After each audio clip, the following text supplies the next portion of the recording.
구독자 여러분 안녕하세요. 무지개건강 박쌤입니다. 어떻게 보내셨나요? 제가 지난주에 동영상을 못 올렸습니다. 조금 이쪽에 이제 상처가 아직 좀 남아 있는데 살짝 다쳤었는데 그거를 좀 회복하려고 이렇게 보다 보니까 주변이 이제 감염이 됐어요. 감염이 돼가지고 얼굴 열 반쪽까지 이렇게 이 밑에까지 이렇게 지금 다 감염이 돼가지고 염증이 좀 심했습니다. 그래서 그 염증 좀 가라앉히느라고 뭘 어떻게 찍을 수도 없었고 뭐 아무 활동을 할 수가 없었습니다. 그래서 본의 아니게 한 주를 또 빼먹게 됐습니다. 많은 양해 해주시겠죠, 뭐. 자, 이제 오늘 제가 선정한 책은 제2의 뇌 장혁명이라는 책입니다. 이 책 저자는 이제 김나영 박사님인데요.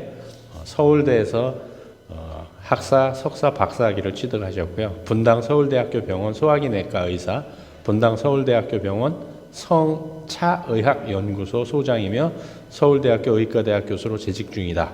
서울대학교 병원에 계시는 교수님이세요. 교수님이신데 제2의 뇌 장혁명, 깨끗한 장이 병을 치유한다라고 이제 이런 책이 있더라고요. 이 책은 그렇게 뭐 좀 오래된 책은 아닙니다. 굉장히 최근에 나온 책이에요. 2023년 6월 말쯤에서 처음 나온 책이거든요. 그래서 2세까지 이제 발행이 된 겁니다. 됐는데 내용이 상당히 좋아요. 상당히 좋고 뭐 대장암 명의가 전하는 100세 건강의 비밀 해가지고 이제 이렇게 얘기를 하십니다. 근데 이제 저는 이제 계속 강의를 해오면서 말씀드렸지만 모든 병은 장에서 시작한다라고 보는 입장이기 때문에 이 책을 구해서 봤었는데 상당히 좋은 내용들이 많더라고요. 그래서 오늘 이렇게 또 풀어드릴 거고요. 총 5부, 7부, 8부, 9부, 9부로 구성이 되어 있습니다. 그래서 1부는 왜 장이 중요한가, 2부는 장질환의 종류, 3부는 남녀의 병이 다르다, 4부 장질환이 만병으로 이어지는 이유, 그다음에 장내 세균의 비밀. 요즘 뭐 마이크로바이옴 얘기 많이 나오죠. 이제 그거에 대한 얘기고요. 6부는 이제 장 건강 최대의 적에 대한 얘기고, 7부는 결국 음식이 문제다. 그다음에 8부는 장을 왜 제2의 뇌라고 할까? 9부는 장을 건강하게 하는 생활 습관 만들기 해가지고 책이 마무리가 됩니다. 근데 저도 이 책을 읽으면서 정말 이런 내용들은 많은 분들이 좀 알았으면 좋겠다는 부분들이 많아서 제가 이 책을 선정하게 됐습니다. 그래서 어떻게 지내시는지 궁금도 하고 자 이제 4페이지에 보면 프롤로그에서 시작이 됩니다. 우리 온몸의 세균에 대한 다각적 연구 결과가 쌓이면서 장내 세균은 제6의 장기라고 불릴 정도로 중요해졌다. 장내 세균은 우리 인간의 친구이자 적으로 간주되고 있으며 우리 인체가 이들을 어떻게 조절하느냐에 따라 장내 세균은 우리의 건강에 도움을 주기도 하고 우리를 코너에 몰 수도 있음이 분명해졌다. 결국 우리에게는 장내 세균에 대한 지식이 매우 필수적이며 본인의 장내 상황을 잘 파악하여 내 몸에 맞는 식생활을 해야 된다. 결국은 모든 거는 식생활로 귀결이 됩니다. 예. 어떤 거를 즐겨 드시는가요? 제가 항상 제 동영상에서 말씀드리지만 결국 먹거리가 모든 걸 결정을 합니다.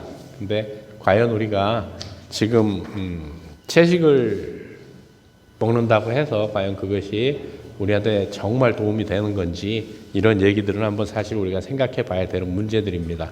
그렇다고 뭐 육식이 좋다, 뭐 채식이 좋다 이런 편가르기를 하는 게 아니고요. 우리는 골고루 먹어야 되는데 채식이 좋다고 채식만 하게 되면 여러 가지 문제가 있습니다. 왜냐하면 이제 여러 가지 뭐 어떻게 표현해 드려야 될까 잘 모르겠는데 요즘은 농약 문제라든지 그 다음에 이제 토양의 산성화라든지 이런 문제들 때문에 여러 가지 문제가 됩니다. 사실은 그것도 물론 이제 뭐 육류보다는 훨씬 좋다고 개인적으로 생각을 합니다만은 그런 면들에 있어서도 우리가 좀 고찰을 해야 될 부분들은 분명히 있다라는 말씀을 드리면서 일부를 시작을 해볼까 합니다. 그래서 일부가 왜 장이 중요한가로 이제 시작을 합니다. 그래서 이 책이 처음 보시는 분들한테도 되게 도움이 되게 이렇게 이제 그림으로도 좀 자세히 이렇게 설명들을 해 놓으신 부분들이 되게 많아요. 그래서 장이 중요한 기본적 이유 3가지. 그래서 소화, 흡수, 배설, 면역력이다 해가지고 이제 큰 제목을 놓고 이제 시작을 합니다. 그래서 아까 좀 전에 보여준 그림이 뭐냐면 소장에서 육모가 어떻게 생겼는지 아주 디테일하게 크게 확대해서 점점 보여주는 책들이거든요. 그래서 16페이지에 보게 되면 장이 좋지 않으면 각종 질병이 발생한다. 장 건강은 몸 전체의 건강과 직결된다고 해도 과언이 아니다. 먼저 장 건강이 왜 중요한지에 대해 알아보자. 첫째, 장은 우리가 먹는 음식물의 소화와 흡수를 책임지는 기관이기 때문이다. 흡수에 문제가 생길 경우 인체에 영양소가 제대로 공급되지 않으므로 인체가 약해지는 원인이 될 뿐만 아니라 심해질 경우 각종 질병을 일으키는 원인이 되기도 한다. 질병을 일으키죠.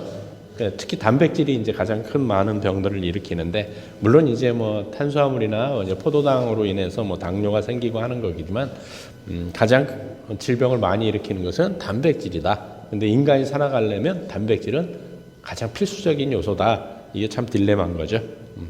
그래서 또 이제 두 번째 이유는 장이 우리 몸의 찌꺼기를 배설하는 기관이기 때문이다.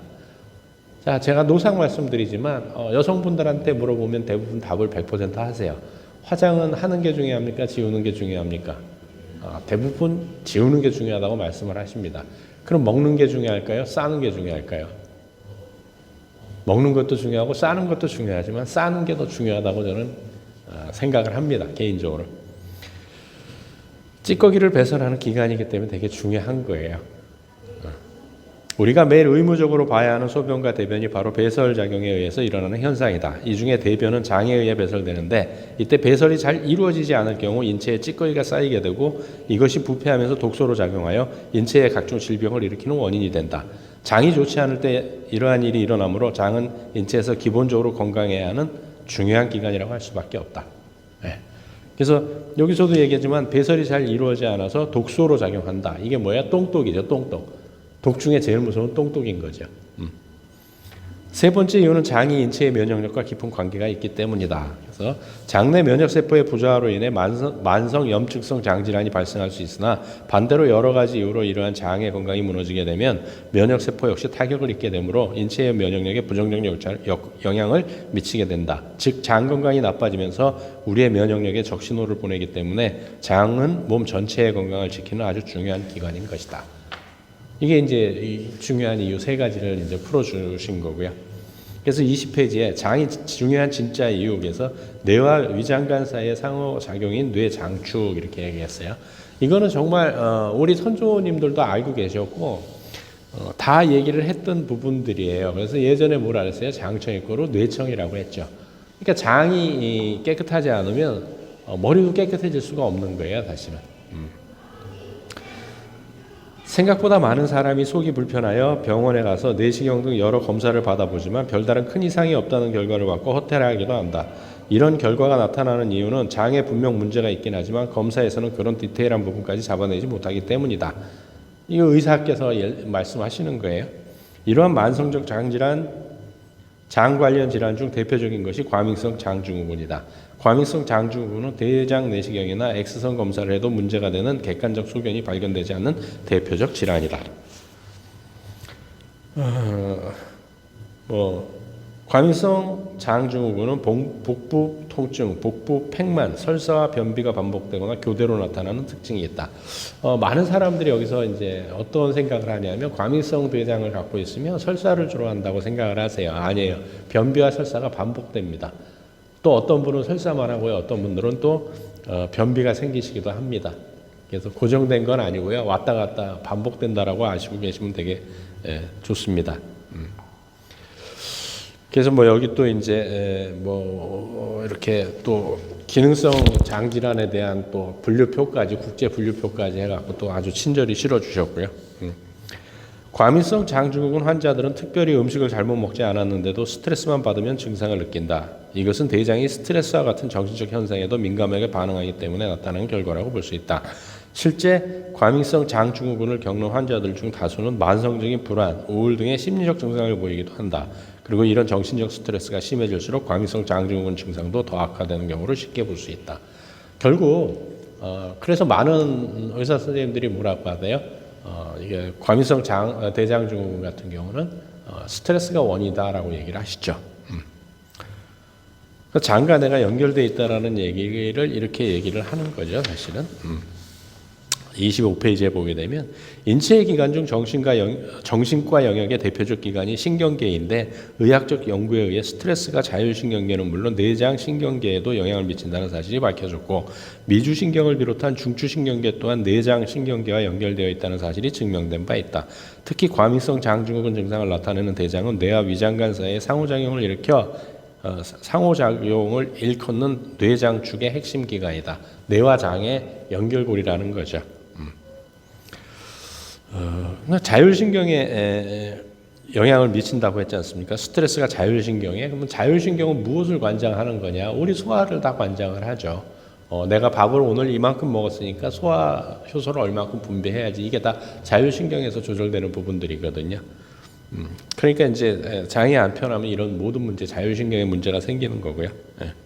흥미롭게도 인간의 뇌신경, 자율신경계 및 내장신경계에 큰 영향을 미치는 세로토닌의 생성을 대장이 주도한다는 사실이 밝혀졌다.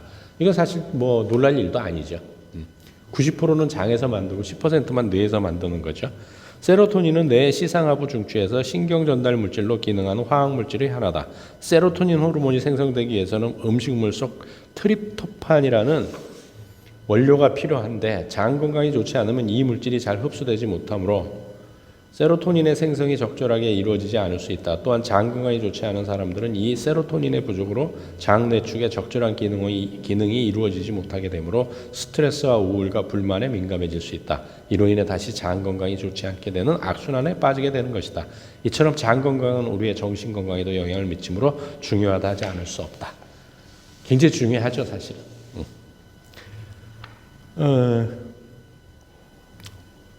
그래서 이제 27페이지에 보게 되면 장의 길이가 수미터가 되는 이유라고 이제 얘기를 해갖고 나옵니다. 그래서 이제 뭐 개인에 따라 약간 차이가 있지만 소장이 약 6에서 7m고 대장이 1.5m. 합치면은 뭐 7.5에서 8.5m나 되는 장을 갖고 있는 거죠. 초식동물과 육식동물의 장 길이가 다르다. 육식동물의 장은 짧고 굵은데 반해 초식동물의 장은 길고 가늘다. 이러한 차이가 나는 이유에 대해 육식동물의 경우 육식으로 먹은 고기를 소화하는 과정에서 부패되거나 독소가 발생할 가능성이 채식보다 높기 때문에 이를 빨리 내보내기 위해 장의 길이가 짧게 되고 반대로 초식동물들이 먹은 채식은 단단한 식이섬유 위주로 되어 있어 소화가 어려우므로 장의 길이가 길게 되었다는 속설이 있다. 실제 이유는 다르다는 주장도 있다. 축산식품과학과 산업의 내용에 의하면 초식동물이 장이 긴 까닭은 채식에 포함된 단백질의 양이 적거나 질이 낮기 때문에 장내 미생물을 이용해 아미노산 등 필수 영양소를 보충하기 위해서라고 한다. 모든 동물은 단백질 속의 아미노산을 흡수해야만 살아갈 수 있는 구조로 되어 있다. 왜냐하면 동물의 몸을 구성하는 성분이 단백질이기 때문이다. 그러니까 앞에서 얘기했던 뭐 소화의 문제, 부패가 빨리 되는 문제라든지 아니면은 뭐 영양소를 더 뽑아내기 위한 거라든지 어떤 이유든지 장을 길고 채식을 하게 되면 뽑아내기가 어렵다라는 얘기죠. 뽑아내기가 어려우니까 또 그러니까 부패가 덜 되니까 길어질 수밖에 없는 거고요. 고기는 빨리빨리 단백질을 흡수할 수 있기 때문에 어떻게 돼요? 짧아질 수밖에 없는 거죠. 그러니까 근데 사람들은 어떻게 느껴요? 장이 짧다는 건 소화가 짧게 된다는 얘기죠. 무슨 얘기인지 아시겠어요? 이 말씀을 드리는 이유가. 근데 어떤 느낌을 받냐면 고기가 더 소화가 잘 됩니까? 채소가 더 소화가 잘 됩니까? 채소가 더 소화가 잘 된다고 얘기들을 하죠. 절대 아니라는 거예요. 우리 장은 길기 때문에 뭐를 먹어야 돼요? 고기도 먹고 채소도 먹어야 되는 거죠. 그래서 너무 비건이나 뭐 베저터리언으로 가는 것도 문제지만 육식을 너무 즐기는 것도 큰 문제가 될 수 있다라는 겁니다. 사실은 육류를 많이 먹고 다음날 변을 보게 되면 어때요? 냄새가 아주 독하죠. 그게 이제 단백질이 분해되면서 나오는 인돌이라든지 이런 냄새에 의해서 악취가 나게 돼 있는 겁니다. 우리 몸을 구성하는 건 단백질이지만 우리 몸을 그런 악취로 쌓이게 하는 게 또 단백질이거든요. 물론 식물성 단백질은 약간 다릅니다. 동물성 단백질하고는 다르기 때문에 뭐 식물을 많이 먹었다고 해서 채소를 많이 먹었다 해서 다음날 똥내가 아주 고약하게 난다든지 그런 경우는 없거든요. 그러니까 어떤 게 좋다 나쁘다의 문제가 아니고요. 이걸 골고루 섭취해야 되고 비율을 맞춰서 먹는 게 가장 좋다라는 말씀을 다시 한번 드립니다. 사람의 장 길이가 초식동물에 더 가깝기 때문에 채식을 해야 한다는 속설도 많지만 이는 속설일 뿐 이와 관련된 정확한 연구 결과는 없는 상태다. 또 서양인의 장 길이가 동양인보다 조금 더 짧다는 속설도 있다. 즉 서양인은 육식 위주의 식사를 하고 동양인은 채식 위주의 식사를 하기에 이런 결과가 나타났다는 것이다. 얼핏 보면 논리적으로 맞아 보이지만 이에 대해서도 의학적으로 연구된 결과가 없기에 100% 믿을 수는 없는 상태다. 100%가 어디 있습니까? 그건 신의 영역이지 인간의 영역은 절대 아니거든요. 근데 아마 많은 부분이 맞을 거예요. 연구가 없었다고 해서 그게 진실이 아닌 건 아니지 않습니까? 인간의 장 길이가 길기에 생길 수 있는 문제에 초점을 맞추는 것이 더 중요할 것 같다. 앞에서 장이 길게 된 이유가 소화와 흡수를 충분히 잘 해내기 위함 때문이라고 했다. 그런데 과거 자연식 위주의 식사를 할 때는 장에 큰 문제가 없었다. 하지만 현대에 들어와 다양한 화학물질이 섞이고 화학적으로 가공된 식품 위주의 식사를 하게 되면서 장은 타격을 입게 되었다. 유해한 성분이 긴 장을 통과하면서 각종 문제를 일으키게 되고 이에 따라 각종 질병이 발생하게 되었다는 것이다. 이거는 변함없는 진실이라는 얘기죠. 그래서 무엇을 먹느냐가 참 중요한 거죠. 그래서 이제 뭐 32페이지에 보게 되면 사람의 장 구조에 대한 이해, 그래서 소장과 대장의 관계에 대한 얘기가 나오고요. 네, 그림도 또 여기 찰시 나옵니다. 소장에서 흡수된 정도의 상태가 된 영양소들은 소장벽의 주름에 있는 육모를 통하여 체내에 흡수된다. 탄수화물, 단백질, 지방 등 3대 영양소가 흡수되는데 각각의 소화 경로가 다르다. 다 다르죠. 입에서는 탄수화물 위주로 분해가 되는 거고 위장에서는 단백질 위주로 분해가 되는 거고 소장에 와서 덜 분해된 탄수화물과 단백질, 그 다음에 이제 지방이 지방산으로 분해가 되는 것이죠. 34페이지에 그 표로 아주 자세히 잘 나타냈어요. 그러니까 뭐 이 책을 한번 구해서 보시는 것도 큰 괜찮으시고요. 그런데 이제 다시 한번 말씀드리지만 이거를 제가 협찬받은 거 아니고요. 제가 사서 본 책이에요. 소장에서 흡수된 영양소는 혈액과 림프액 등으로 운반되어 인체의 에너지로 이용되어진다. 소장은 크게 상부에 위치하고 3분의 1을 차지하는 공장과 소장의 하부에 위치하고 있는 소장의 3분의 1을 차지하는 회장으로 나눠지는데 위에서 설명한 소화 흡수 작용은 주로 공장에서 거의 다 이루어진다. 회장에서는 공장에서 흡수되지 않은 비타민 B12와 담즙산염을 재흡수하는 역할을 하면서 나머지 부산물을 대장으로 보내는 역할을 한다. 각 부위마다 역할이 다르다는 얘기죠. 대장에서는 소화효소가 분비되지 않기 때문에 화학적 소화작용은 일어나지 않고 소장에서 흡수하지 못한 일부 미량 영양소 약 900ml 정도의 수분 흡수를 주로 담당하게 된다. 대장, 특히 상행결장에서 수분을 흡수합니다. 그래서 상행결장이 이렇게 기능이 떨어진다든지 하면 묽은 변을 볼 확률이 상당히 높습니다. 실제 소장에서 흡수되지 못하고 대장으로 넘어오는 영양소로는 식이섬유, 올리고당, 유당, 과당 및 당, 알코올 등이 있다. 맹장 끝에 충수라는 부분이 있는데 흔히 이곳에 염증이 생긴 것을 맹장염이라고 하지만 정확한 명칭은 충수돌기염이 맞다. 충수는 특별한 기능이 없는 것으로 알려져 맹장염의 경우 쉽게 잘라내는 수술을 받지만 맹장은 수분과 염분을 흡수하고 인체의 면역 발달에 관여하고 있다. 이건 정말 앞에서도 많이 강조해드렸지만 우리 면역에 문제가 생길 때 항생제가 들어왔다든지 하면 우리 몸에 유익한 균들 전부 다 피신처가 방공호가 어디다 충수라는 곳이에요. 그래서 함부로 잘라내면 안 되는 기관입니다. 식도 위소장처럼 대장도 뇌와 독립적으로 내장신경계를 가지고 있는데 이 때문에 대장은 중추신경계와의 연결 없이도 자체적으로 운동이 가능하게 된다. 자율신경계로 움직이기 때문에 그렇습니다. 대장 내에서 내용물의 이동은 연동운동에 의해 이루어지는데 이러한 연동운동이 중추신경계와 연결 없이 자발적으로 일어나는 운동이라고 할 수 있다. 특히 주기적으로 일어나는 이동성 운동복합체는 우리가 먹지 않고 굶고 있는 시간에도 연동운동을 주기적으로 크게 일으키면서 장내에 있는 찌꺼기들을 이동시키는 역할을 한다. 그래서 이거로 인해서 우리가 밥을 안 먹어도 변을 보는 이유가 이런 거거든요. 또 장내 미생물이란 숙주의 장내에 존재하는 세균, 고세균, 진핵생물 바이러스를 포함한 미생물 군집이다. 미생물 무리 유전체는 미생물 무리에 존재하는 전체 유전체로 인체 장의 메타 유전체학에서 124명의 장내 미생물을 분석한 결과 99%의 유전자가 세균성이고 전체에서 1000에서 1150종이 발견되는 것으로 보고한 바 있다. 최근의 연구에서는 한국인의 장내 세균총은 3000개가 넘는 것으로 알려지고 있는데 이 중 균주명이 밝혀진 것은 1000종 정도이고 아직도 2000종은 분리된 적이 없는 균주로 추정되고 있다. 이게 아직 과학으로 밝혀지지 않은 마이크로바이옴에 대한 얘기들입니다. 사실은 굉장히 중요한 얘기죠. 그래서 이제 39페이지에 내장은 건강할까 해가지고 이제 뭐 이게 체크리스트들이 있는데 이거는 뭐 제가 읽어드려도 뭐 대변 모양으로 가지고 하는 얘기거든요. 뭐 색깔, 냄새 뭐 이런 얘기들인데, 대변 모양이 가능하다는 것은 대부분 S결장과 하행결장에서 충분한 시간을 끌지 못하고 곧바로 나오는 경우인데 드물게는 영양상태가 부족함을 나타내는 신호일 수도 있다라고 얘기를 하세요. 근데 제가 보기에는 이게 이제 장이 좀 협착이 일어났을 때 약간 아니면 거기에 숙변이라기보다는 뭐 어떤 이유로 뭐 예를 들어서 용종이 생겼다든지 해서 얇아지는 경우가 있습니다. 이럴 때는 어떤 문제들이 생긴 거기 때문에 어떤 처치를 받으시는 것도 괜찮은 것 중에 하나라고 생각을 합니다. 자, 이번 주는 여기까지 하고 다음 주에 계속 연결해서 만나 뵙도록 하겠습니다. 수고하셨습니다.